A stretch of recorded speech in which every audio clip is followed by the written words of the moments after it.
Welcome back to my channel success mantra by Riddhi Chandra. तो आज हम स्टार्ट करने वाले हैं एक और बहुत ज़्यादा important topic UGC NET JRF and CUET PG exams के लिए, जो है गवर्नमेंट ऑफ इंडिया एक्ट्स। जो हमारा बेस बनता है कॉन्स्टिट्यूशन, जो हमें गारंटी करता है आज के टाइम पे कुछ राइट्स के लिए, and you know the how the distribution of power takes place in India, उन सब के बारे में ये बात करता है। तो 3 गवर्नमेंट ऑफ इंडिया एक्ट्स जो है इंडिया में पास हुए हैं, जिनमें हम देखते हैं 1909, 1919 और 1935। जब हम बात करते हैं 1909 की, तो उसमें आया है मॉडल मिंटो रिफॉर्म्स, जिसमें इंट्रोड्यूस किया गया है लेजिस्लेटिव काउंसिल का कॉन्सेप्ट।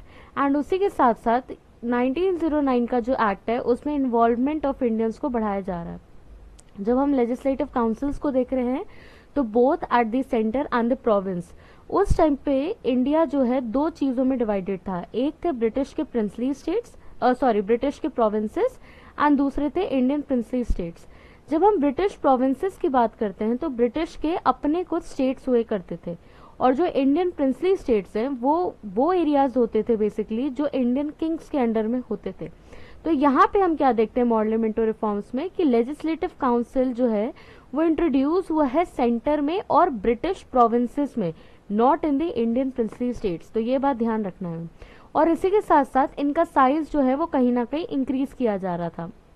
इसी के साथ हम क्या देख रहे हैं कि इंडियंस को जो है वो मेंबरशिप मिल रही थी इंपीरियल लेजिस्लेटिव काउंसिल में, और मुस्लिम्स के लिए जो है वो सेपरेट इलेक्टोरेट्स का कॉन्सेप्ट यहाँ पे लेके आया जाने लगा।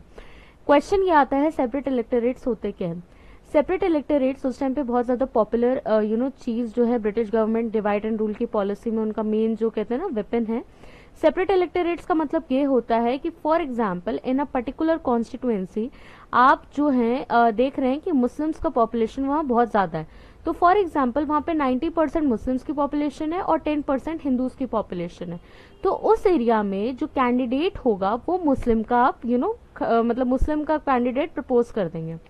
अब क्या होगा कि जब मुस्लिम का कैंडिडेट आप प्रपोज कर दोगे तो सेपरेट इलेक्टोरेट के अंदर ये उसका लॉजिक ये है कि if a Muslim candidate is appearing for the election, only the community of Muslims will vote.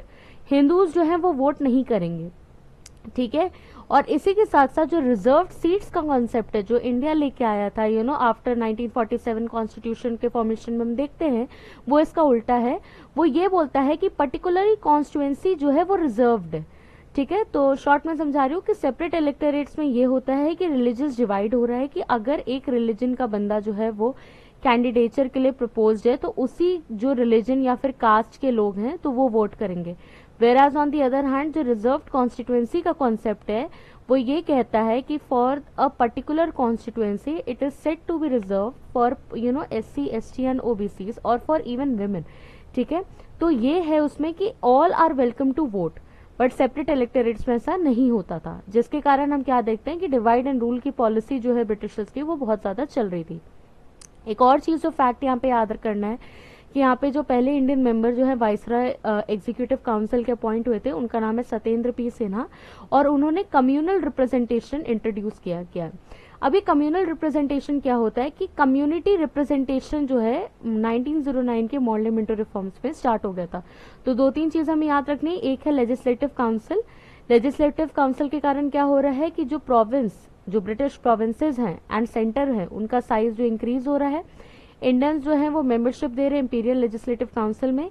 Separate electorates का कॉन्सेप्ट आ रहा है मुस्लिम्स के लिए, और सत्येंद्र P सिन्हा जो है वो फर्स्ट इंडियन मेंबर बनते हैं वाइसरॉय एग्जीक्यूटिव काउंसिल के, जिन्होंने कम्युनल रिप्रेजेंटेशन को इंट्रोड्यूस किया गया।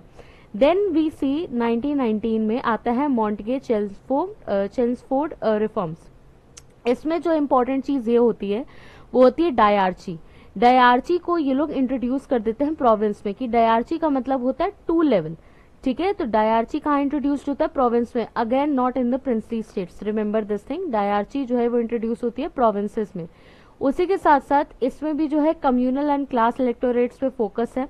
बाई कैमरलिज्म लेजिस्लेचर को फोकस किया जा रहा है एंड सेटअप भी किया जा रहा है।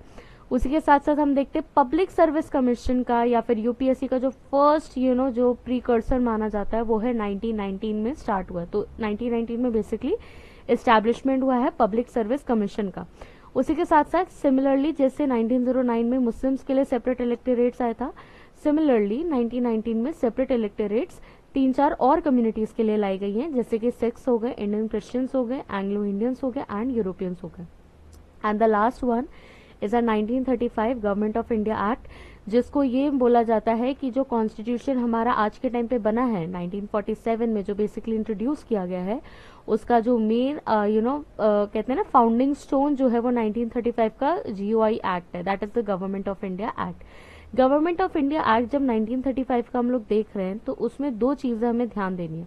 पहली तो ये है कि गवर्नमेंट ऑफ इंडिया एक्ट जो उस टाइम पे बना था उसमें सेपरेशन ऑफ बर्मा एक्ट भी उसको बोलते हैं, ठीक है। और ये जो गवर्नमेंट ऑफ इंडिया एक्ट था 1935 का, ये बेस्ड था एक रिपोर्ट के जो साइमन कमीशन लेके आया था 1927 या 28 में, ठीक है। और इसी के साथ साथ ये रिकमेंड किया गया था राउंड टेबल कॉन्फ्रेंस में। अगर आप लोगों को याद होगा कि राउंड टेबल कॉन्फ्रेंसेस 3 हुए हैं जिनको अम्बेडकर ने अटेंड किया है। सेकेंड राउंड टेबल कॉन्फ्रेंस को गांधी ने अटेंड किया था, but it was a big failure. तो ये चीज एक और एडिशनल है जो आपको याद करने की जरूरत है। उसी के साथ साथ हम क्या देखते हैं, यहाँ पे डिवीजन ऑफ पावर हो रहा है सेंटर एंड ब्रिटिश प्रोविंसेस के बीच में, और यहाँ पे 3 लिस्ट का इंट्रोडक्शन हुआ है। अगर आप लोगों को याद होगा कि हम लोग क्या देखते हैं कि इंडिया में देर इज शेड्यूल्स की हम बात करते हैं। शेड्यूल्स में जो है 3 लिस्ट की बात की गई है, सेंटर, स्टेट एंड कॉन्करेंट। तो ये जो उसका जेनेसिस है या प्रीकर्सर है वो कहाँ से हमें देखने को मिलता है, 1935 के गवर्नमेंट ऑफ इंडिया एक्ट से, जिसमें 3 लिस्ट की बात की गई थी, फेडरल की, प्रोविंशियल की एंड कॉन्करेंट की, जिसको आज के टाइम पे हम क्या किस नाम से जानते हैं, centre, state and concurrent. And उसी टाइम पे हम क्या देखते हैं, रेजिडरी पावर्स का कॉन्सेप्ट आया था, और ये किसको दिया गया था, वाइसरॉय को। ये थोड़ा सा करेक्शन है, मैं आपको जब PDF शेयर करूंगी तो मैं कर दूंगी। उसी के बाद हम क्या देखते हैं, यहाँ पे प्रोविंशियल ऑटोनॉमी का कॉन्सेप्ट आया था, एंड उसी के साथ साथ डायरची आया था सेंटर में भी, पर जो प्रोविंसेस में 19 में जो आया था उसको अबॉलिश कर दिया गया। तो अब डायरची कहाँ पे, सिर्फ सेंटर पे। इमरजेंसी का भी पावर जो है वो चीफ एग्जीक्यूटिव को दिए जाने लगा। क्रिएशन होने लगा ऑल इंडिया फेडरेशन का, एंड बाई कैमरल लेजिस्लेचर आया 2 हाउसेस पे, that is the federal assembly and the council of states, जहां पे हम ये देखते हैं कि प्रिंसली स्टेट्स जो है वो नॉमिनेटेड होते थे रूलर्स के द्वारा, एंड जो प्रोविंसेस थे ब्रिटिश इंडिया के वो इलेक्टेड होते थे। उसी के साथ साथ हम एक और चीज यहाँ पे क्या देख रहे हैं कि एस्टैब्लिश हो रहे हैं फेडरल कोर्ट, और सीट्स जो है यहाँ पे रिजर्व हो रही है विमेन के लिए, शेड्यूल्ड कास्ट के लिए। तो क्वेश्चन अगर आता है कि सेपरेट इलेक्टोरेट्स अगर मुस्लिम्स के लिए कब आए हैं, तो it was in the 1909।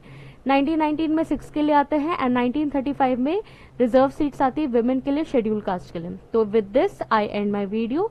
Thank you so much for watching my video till the and. अगर आप लोगों को वीडियो पसंद आई हो तो लाइक, शेयर, सब्सक्राइब, कमेंट जरूर करिएगा और शेयर करिएगा अपने दोस्तों के बीच में। And for further queries you can join my Telegram channel, and this is my mail ID, you can mail to. Thank you so much for watching my video till the and.